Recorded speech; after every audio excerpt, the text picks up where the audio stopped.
Nako po mga kababayan, nandito na naman tayo sa hula ni Wendra Fortune. Sa ngayong araw naman, no, ang hulaan niya ay si Ping Lacson mga kababayan. Actually matagal na ito mga kababayan pero i-ano pa rin natin, i-video reaction natin kung ano yung hula niya dito kay Ping Lacson. Mabuti ba o masama?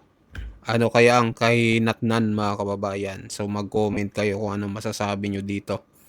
So ito na, ikakagulat nyo rin ito, ang kanyang hula, kanyang tarot card reading dito kay Senator Ping Lacson. Ito na po mga kababayan.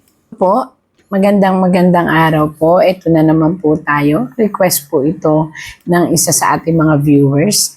Ito po, taong ito ay si Dandardan, yan. Si Mr.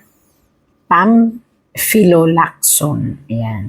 Pinanganak po siya noong June 1, 1948. Age 77 na po siya.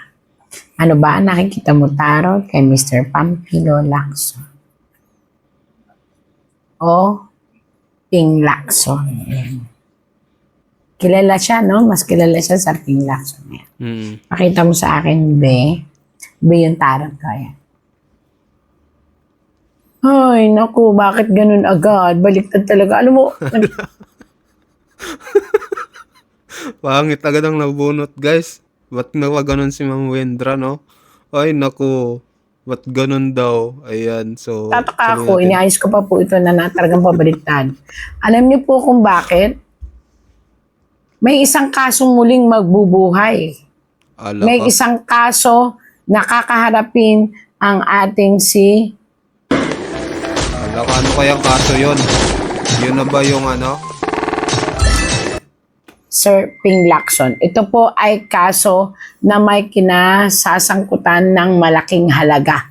Hala Ito ka. po ay dati ng usapin pero mabubuksan at maaaring kahantungan po ng ating si Mr. Ping Lacson ay trial. Panibagong trial na kung hindi mapapatunayan niya ang kanyang kainusentehan ay mapupunta po sa kulungan. Hala ka. Naku, Ayan po. makukulong. Future yata ito eh. Ba yan? Ba't naman iyo? Delikado si Senator Ping Lacson guys. Etong binasa ko pong ito na baliktad, ito po ay kaso ng isang babae. I don't know kung ano po yun, pero ang laking pera po. Concern. Babae po. At ito ay mabubuhay ang kasong ito.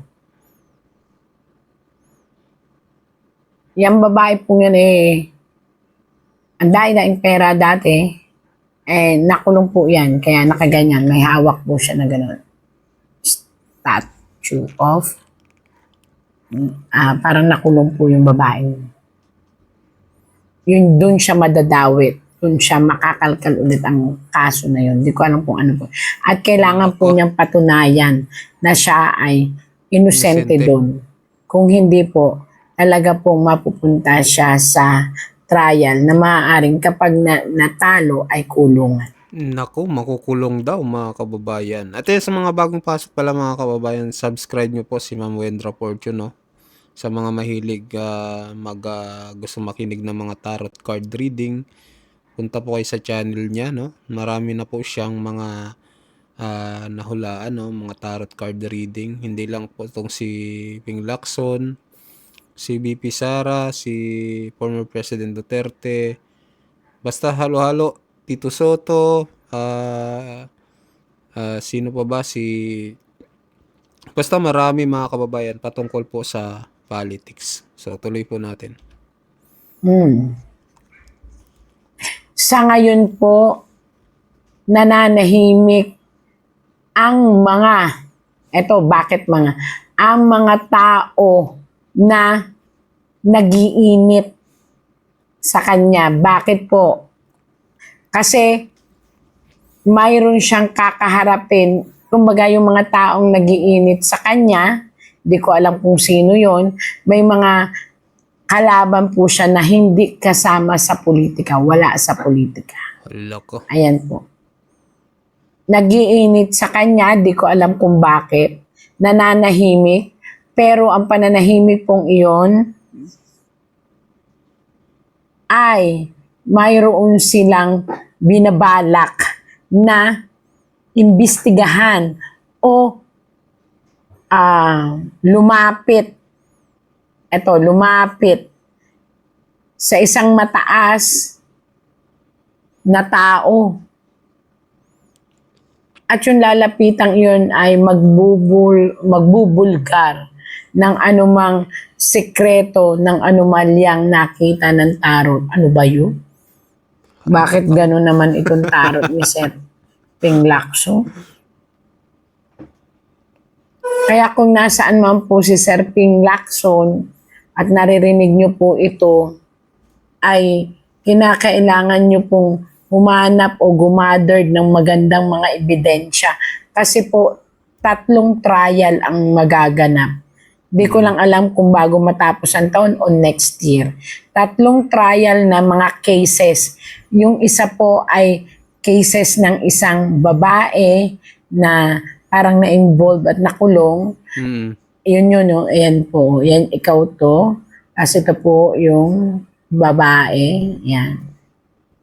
Tapos yung isa naman ay about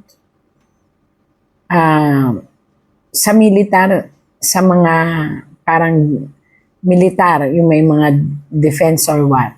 Tapos yung isa, I don't know kung madadawit po siya sa ngayong problema. Naiimbestigahan din. Dahil parang madadawit siya sa pagtatakip.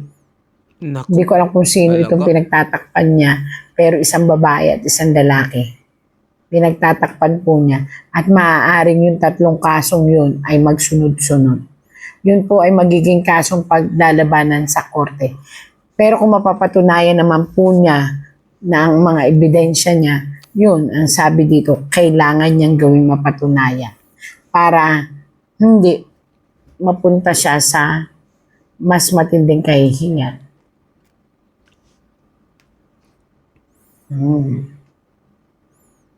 Naku, Hala, bakit lumabas ito kay Sir Ping Lacson? hala ka, bakit Isang- lumabas daw? Nakaupo na naninindigan at ayaw umalis. Kaya po yung kabayo nakatenga lang. Tapos, pero nakaganon. Napansin nyo, hindi nakayuko, hindi rin naman nakatingala ang kabayo, pero siya Steady po lang. ay may hawak na pentacles, ibig siya ay namumuno, ibig pong sabihin to ay presidente.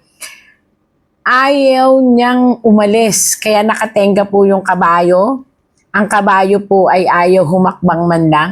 Ayaw niyang umalis ng lalaking ito. Pero nagtaka po ako, nadawit po sa tarot card ni Sir Ping Lacson. Bakit kaya? Yun din ang tanong ko. Hala ka, bakit Kasi kaya? ayaw umalis. Ay, ayaw umalis ng taong ito na nasa upuan, pinaulit-ulit ko po para ipaliwanag, dahil humihingi itong taong ito humihingi ng proteksyon sa lahat ng mga politiko na maaaring iniupo niya para siya ay proteksyonan. Aroy, sino kaya Pero yun, guys? lumalabas po dito, bakit may pero? Kasi nakaret. Pero lumalabas po dito, guguho. Aroy, guguho, guys. Ayan po, nakita Guguho nyo daw. ha. Tarot lang po ito. Pero guguho po ang Malacanang. Ala ka. Nasyak ako doon. Kahit ako po doon. No, Wendra, yari ka. Ba't guguho ang Malacanang? Nako. Nabanggit ang hindi dapat mabanggit. Hindi ko po alam bakit ganun. Guguho daw po ang paninindigan ng mga tao o maaaring puwersahang paalisin itong taong ito at hindi nyo po siya maproteksyonan at maaaring madawit po pati kayo. Ay, ang sad naman. Ang sad naman daw, guys. At Nakakasad talaga yun, Ma'am Wendra. kahit anong paninindigan po, taong bayan na naman po ulit ang gagalaw. May panibago pong malakas na puwersa ng taong bayan. nagagalaw upang mapuwersa na bumagsak ang Malacanang. Hala ka. Naku Aray naman. ko. Ba't Malaking puwersa daw ng taong bayan para bumagsak daw ang Malacanang. Hala, binanggit na talaga ng mga kababayan. So, ano kaya to masasabi nyo dito sa tarot card reading ni Ma'am Wendra? ganito ang mga taro?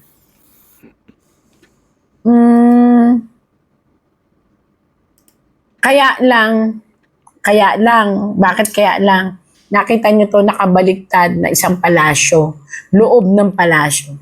Kaya lang, maaaring may magsalita sa kanilang lahat. At bakit lumabas ito kay Sir Ping Lacson, maaaring sila mismo magpayo. Lahat na bumaba ng marahan. Dahil hindi na kayang proteksyonan, dahil marami na nagsusulputan na talagang determinadong bawiin ang Malacanang sa mga hindi tamang tao. Yun lang po. Hindi ko po alam kung masaya o malungkot itong aking tarot na ito, pero ang sabi po dito, malalampasan naman po natin ang lahat. Basta po tayo ay sa tama lang. Yun. And tandaan, God gives miracle every day. Ayun mga kababayan, mag-comment po kayo na masasabi nyo dito sa tarot card reading ni Ma'am Wendra Fortune dito kay Ping Lacson.